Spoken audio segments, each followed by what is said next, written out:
Welcome to Psychic Insights, where pop culture meets higher consciousness and the tea is always a little bit mystical.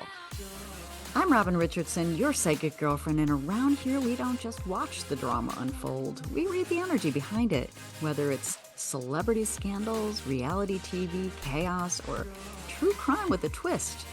I'm tuning in to bring you the intuitive scoop the headlines miss. So buckle up, because your aura's about to get entertained. Hello, everyone, and welcome back to my channel. It's Robin Richardson, your psychic girlfriend, and people have been asking,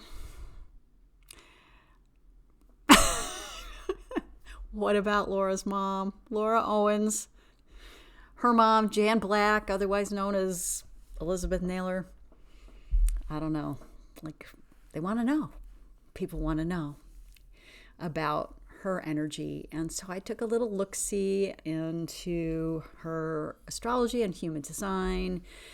And if you're following this case, Laura Owens is her daughter. She has 14 felony charges against her, ranging from perjury, extortion. Oh God. I mean, the list is there. So go check it out on Justice for Clayton, Laura Knighty's channel, Bruce the Moose, Echoes from the Tabernacle. A lot of people are covering this, so you can go check it out, go down the rabbit hole. But I just wanted to, I'm curious about her, as everyone is. And in Laura's criminal case that it will be coming up in January, there's an accomplice. And so people have been asking, we're speculating, who's the accomplice? So I just thought, well, let's look at Mama Owens for a second and see what's going on with her. And this is not an accusation about her. This is not about her guilt or innocence. This is my psychic insights, my thoughts, opinions, and, kind of want to know. Let's get into it, all right? We want to know who she is, and why does her energy feel so deeply entangled, and what might be unfolding. And I'm going to talk to you about the archetypal patterns that make her one of the most pivotal figures in this entire story. So let's talk a little bit about her astrology, and I have her birthday, and I don't have her time, and I'm speculating that she was born in Albuquerque on August 12th, 1956. Okay, so the first thing we notice about her is power. Jan is a Leo sun, conjunct Pluto, and at the very top of her chart, it's sitting on her midheaven. And this is the signature of the shadow matriarch, the mother who protects, fiercely controls narratives, and refuses to be humiliated. This is a woman who believes, if I don't hold the story together, everything will fall apart. And then we see the emotional intensity. She's got a Scorpio moon, Scorpio rising, and Saturn in Scorpio. And I'm a Scorpio, and that's a lot to deal with. She's got a lot more. This is a person who feels threats on an instinctual level. She's secretive. She's loyal to the death. And this blurs the line between protecting and controlling. And from the moment she became a mom, her identity fused with her children, not intentionally, but karmically. For those of you following this, I want you to check in and go, does this feel right? I think it might. All right, so we're going to talk about her emotional pattern. Scorpio's energy in both the moon and the ascendant creates an emotional enmeshment. It's the mother who feels the feelings of others, and she believes that they're hers. It's the mother who shields from consequences, because she absorbs the fear herself. And this is the emotional architecture of someone who would deeply, almost psychically, tie to her daughter's story. not necessarily maliciously, but instinctively. And it's survival for her. It's loyalty for her. It's the shadow version of love. Now it's all coming together, isn't it? Now she has 2 yods in her chart, 2 like finger of God patterns, both point toward one singular karmic lesson.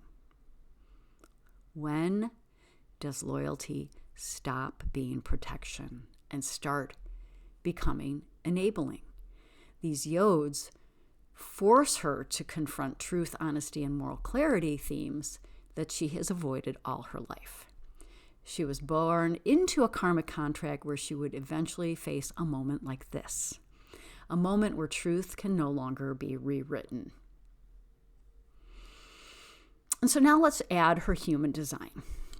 Okay, and in her human design, it takes everything that we just talked about in her astrology and amplifies it by 1,000. She's a manifesting generator with a 2-4 hermit opportunist profile, and she carries the right angle cross of explanation. And that cross, it's the life theme of someone who rewrites and reframes reality to stabilize themselves. And it isn't necessarily lying, it's psychological survival. Crazy, right? Okay, now here's the most important channel in her chart. She has a 43 to 23 channel known as the genius to freak. I never even heard of this before, so let's talk about it. This is the channel of the narrative architect. People with this channel believe I see the truth. I know exactly how it happened. Even when no one else sees it, even when the facts don't match, they speak with absolute conviction. They double down when challenged, and they defend their explanation as if their life depends on it. Wow, Laura got some pretty interesting energy from this mom, right? This is the signature of someone who can create an internal logic, a story, and become locked into it. And once she locks in, she can't let go. Now, can't is the word. Like as if she doesn't have a choice internally. All right. And she also carries a 24 to 34 channel charisma, which brings impulsive expression. And this is someone who reacts instantly and forcefully.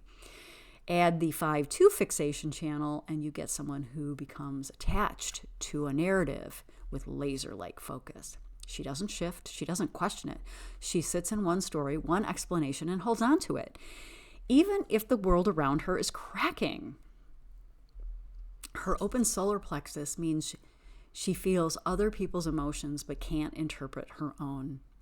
She avoids emotional responsibility. She projects intensity outwards but denies feeling it. And her open G-centered, gentle, knowing tone. This is the signature of identity shapeshifting, becoming who the environment requires. In the shadow, it becomes enmeshment, especially with her children. She doesn't just love her daughter, she's absorbed her. So why do people perceive her as a possible accomplice? Well, again, this is an opinion because I'm not saying she participated in anything illegal, but what I am saying is she has the exact combination of fierce loyalty, narrative control, emotional enmeshment, identity fusion, deflection, denial, and moral justification. And that could make her appear to be an emotional or psychological accomplice. Not because she intended harm, but because she was trying to protect the version of her daughter and the version of herself that she needed to believe in. This is generational. This is karmic. This is soul level. So what's coming for her? She's entering into the most intense karmic cycle of her lifetime. Pluto is hitting her relationship axis. Saturn and Neptune are activating her home and family patterns. The nodes are sitting on her truth line. This is the moment when the story unravels, when narrative collapses, when truth, real, emotional truth comes to surface, and she can no longer hold the role she has held for decades. This is the reckoning and the liberation. So the question isn't, is she an accomplice? The real question is, how deeply has she fused her identity with her daughters? And what happens when life forces them apart? This is just the beginning. So buckle in. In part 2, we are diving into the karmic contract between Jan and Laura. Their soul ties, their human design together, their synastry, and the generational pattern they are both acting out. You'll understand exactly what role Jan plays in Laura's destiny and the moment coming that will change everything. So, I just want to say thank you for liking and subscribing. And if you want more of this content, please share it with others and leave a comment. I can't wait to share part 2 with you. So, ring that bell so you don't miss one episode, because this is getting good. And I will see you in the next one.